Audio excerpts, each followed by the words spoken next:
Em uma tarde clara de primavera, onde a brisa leve soprava entre as árvores floridas e o céu parecia limpo de qualquer pensamento sombrio, dois homens viajavam pela estrada, um juiz de instrução e um médico legista. Ambos seguiam rumo a uma autópsia, mas a conversa entre eles não era técnica, tampouco fria. Ao contrário, era permeada por reflexões e inquietações humanas. O juiz, olhando distraidamente os cavalos que puxavam a carruagem, deixou escapar um pensamento. Existem mistérios na natureza que escapam ao nosso entendimento, doutor. Mesmo nas coisas do dia a dia. Há mortes tão estranhas, tão improváveis, que só mesmo os místicos ou os espiritualistas ousariam explicar. Conheci uma senhora que predisse o próprio falecimento. Marcou o dia e a hora e, sem nenhum motivo aparente, morreu exatamente quando disse que morreria. O médico cético e pragmático deu de ombros. Toda morte tem uma causa. Sempre há um motivo. Quanto à previsão, bem, isso não me espanta. As mulheres, especialmente em nosso povo, parecem todas dotadas de algum tipo de sexto sentido, mas isso não quer dizer que seja algo real. Concordo que há muito exagero nisso, mas essa senhora era diferente. Não era dada a superstições, era sensata, culta, até irônica com essas coisas de pressentimentos. Uma moça saudável, dona de um olhar vivo e uma alegria comunicativa que só se vê nas almas mais inteligentes. Ela tinha um ar naturalmente confiável. Era elegante, sim, mas sem vaidade. Sua beleza era genuína, não ensaiada. E mesmo assim, doutor, ela afirmava com convicção: vou morrer após o parto. E morreu. A carruagem então parou junto a um poço. Ambos desceram para matar a sede, e o cocheiro tratou de dar água aos cavalos. Quando voltaram ao percurso, o médico retomou a curiosidade. Mas afinal, como ela morreu? O juiz cruzou os braços e começou a relatar o ocorrido com calma. Segundo contou em um dia aparentemente comum, o marido entrou no quarto falando sobre vender a velha caleche na primavera e comprar uma carruagem mais moderna.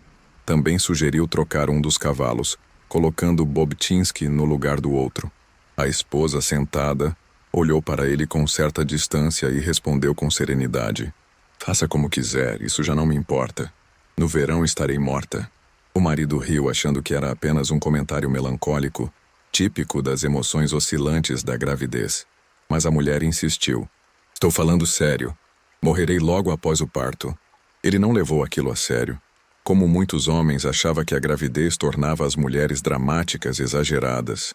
Mas os dias se passaram, e ela não deixou de repetir a predição. Sempre falava com a cozinheira e uma criada de confiança.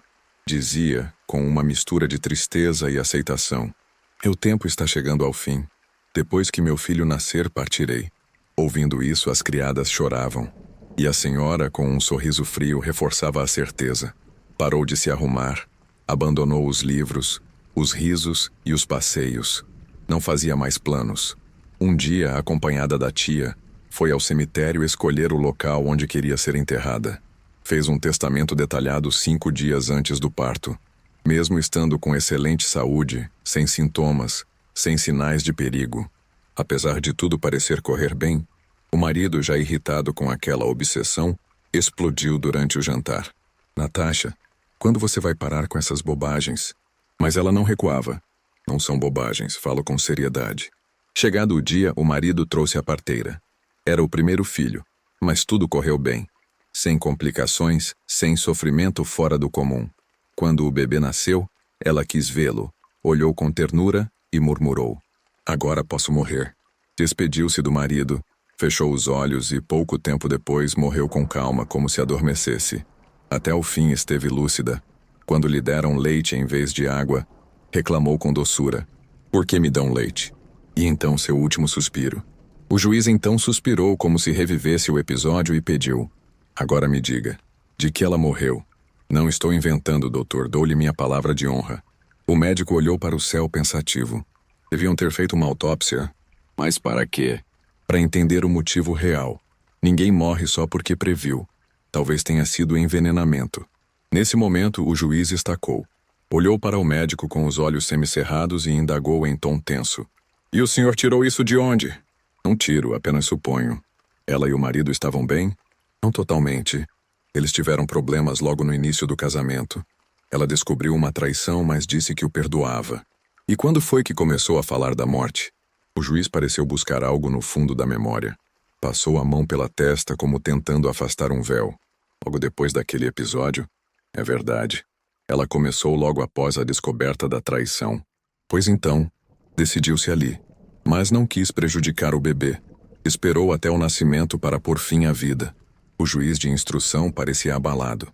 O argumento do médico, embora baseado em suposições, penetrava como uma lâmina fina e incômoda. Ele tentou resistir à ideia, mas por mais que quisesse afastá-la, ela se agarrava à sua mente como uma lembrança incômoda que, depois de invocada, já não pode ser esquecida. Não, doutor.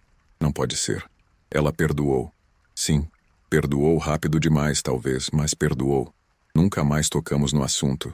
Era uma mulher de bom coração. O médico arqueou as sobrancelhas com leve ceticismo e não respondeu. Permaneceu em silêncio, deixando que o próprio juiz continuasse seu raciocínio, como se soubesse que diante de um silêncio bem posicionado, a verdade costuma emergir por si só. Ele nem foi tão culpado assim, insistiu o juiz. Foi uma infidelidade, atípica. Estava embriagado, a mulher grávida, inacessível, e apareceu aquela criatura feia, sem graça, que só estava na casa por alguns dias. Foi um deslize, não uma traição com intenção. Ela mesma me disse isso. Disse que compreendia, mas enquanto falava, a expressão do juiz ia mudando. A convicção começava a descorrer como tinta fresca de um quadro mal acabado. Ele levava as mãos ao rosto, depois ao queixo, depois aos bolsos, inquieto, desconfortável. O silêncio do médico o pressionava mais que qualquer acusação direta. Sim, talvez. Talvez ela não tenha perdoado de verdade. Talvez tenha guardado aquilo como uma ferida que não se cura. Uma ferida sem sangue, mas que corrói por dentro.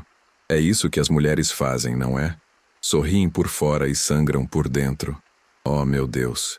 Já de volta à cidade, enquanto o sol caía no horizonte e o dourado da tarde dava lugar ao lilás do entardecer, os dois homens ainda estavam tomados pela conversa. O médico propôs que jantassem juntos, como haviam combinado. O juiz, no entanto, recusou. Alegou cansaço. Mas não era físico. Era o peso do pensamento que o dobrava por dentro.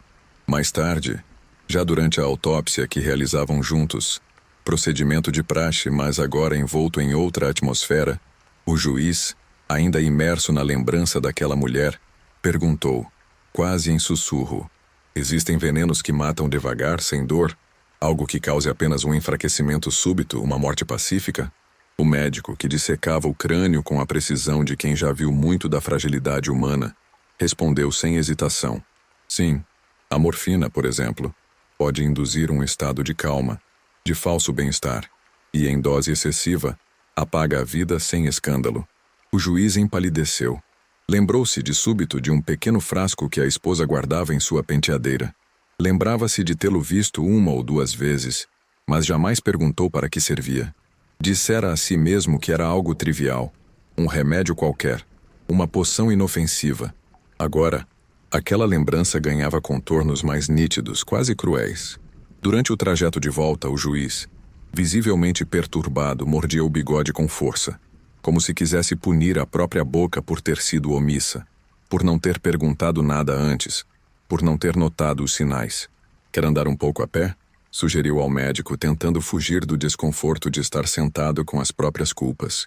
Eles caminharam por uma trilha de cascalho, enquanto as árvores ao redor lançavam sombras longas.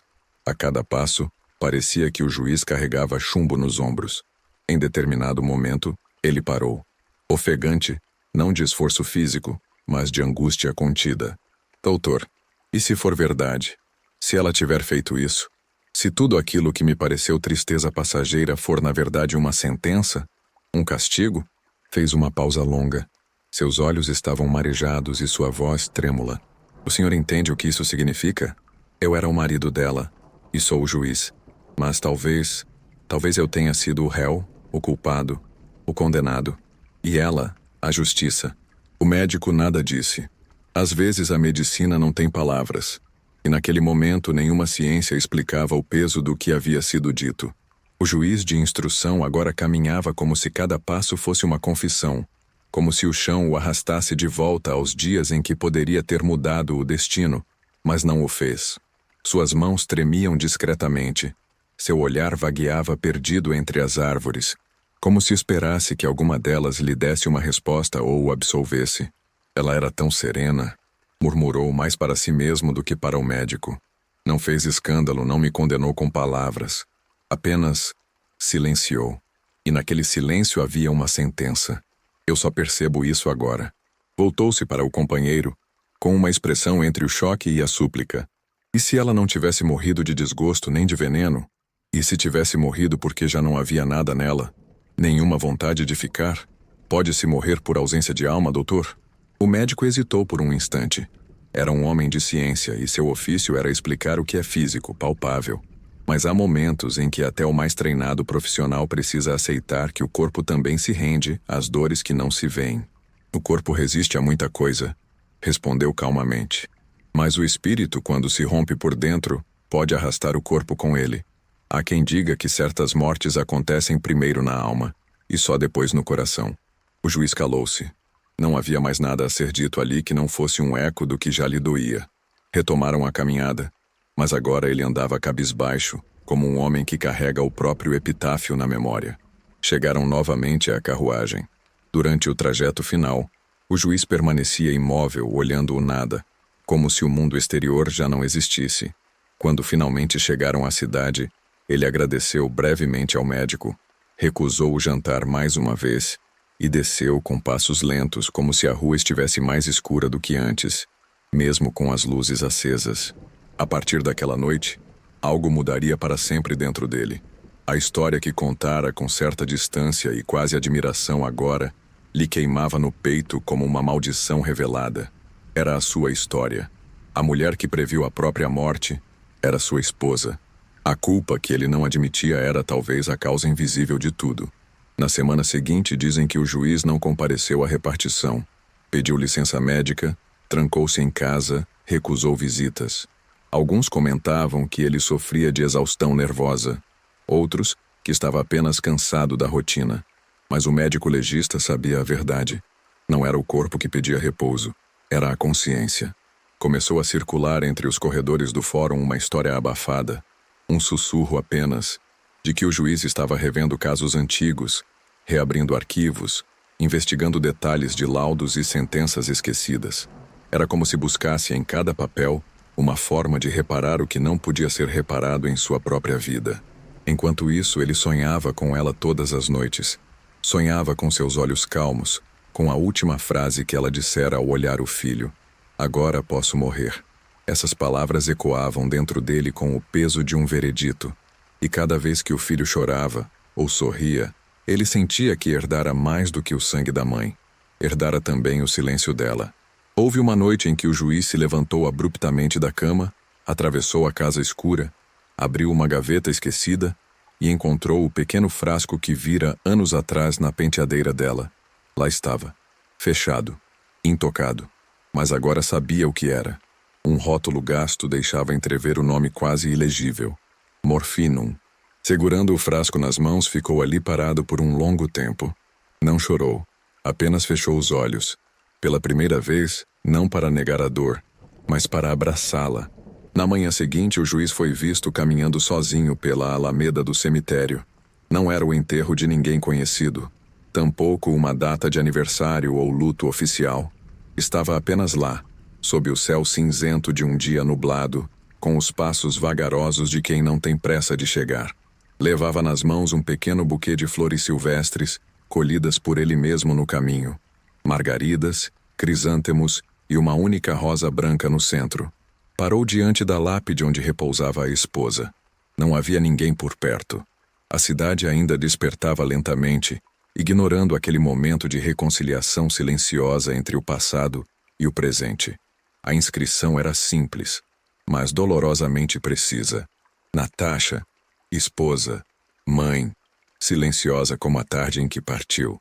Ele se ajoelhou, tocou com os dedos trêmulos a pedra fria e encostou a testa sobre ela. Ali, finalmente, murmurou o que nunca dissera em vida. Me perdoe. A brisa soprou mais forte, como se levasse aquelas palavras embora, talvez até o lugar onde ela estivesse, se é que existe algum. O juiz não esperava a resposta, e talvez por isso tenha sentido que, de algum modo, ela o ouvira. Voltou para casa em silêncio. Deixou o casaco na cadeira, trancou-se no escritório e começou a escrever. Era um diário, mas também uma confissão. Linha por linha, registrava tudo. O começo da relação, a traição, a frieza disfarçada de normalidade, os sinais ignorados, a previsão insistente de morte, o desdém com que reagira a cada uma das súplicas disfarçadas de frases amargas. Passou os dias seguintes imerso nessa escrita, não como quem deseja publicar um livro, mas como quem tenta se salvar palavra por palavra. Ele precisava deixar algo para o filho, algo que contasse a verdade, mesmo que tardia, um legado amargo, mas honesto, um retrato fiel da mulher que o amou à sua maneira e da falha irreversível do homem que a perdeu sem compreender o que ela carregava no peito. Meses depois, o juiz pediu remoção da comarca. Alegou questões pessoais. Queria recomeçar longe dali. Foi transferido para uma vila pacata, onde poucos o conheciam. Levou apenas o filho e uma mala de roupas. Deixou para trás a casa antiga, as lembranças sufocantes e o túmulo que visitava todas as manhãs de domingo. Na nova cidade era discreto. Não participava de festas, recusava convites e passava boa parte do tempo na biblioteca local. Cuidava do menino com afeto sincero, embora com um olhar sempre distante. O garoto, por sua vez, crescia alegre, sem saber o peso do passado que os dois carregavam juntos. Anos se passaram. O diário permaneceu guardado, lacrado dentro de uma caixa de madeira escura. Com o tempo, tornou-se menos um alívio e mais uma herança. A única que o juiz sabia que deixaria ao filho quando partisse. Um aviso silencioso sobre a importância de ouvir, de reparar, de compreender antes que seja tarde. E embora jamais tenha dito isso em voz alta, passou a acreditar que Natasha não o punira. Ela apenas se libertou.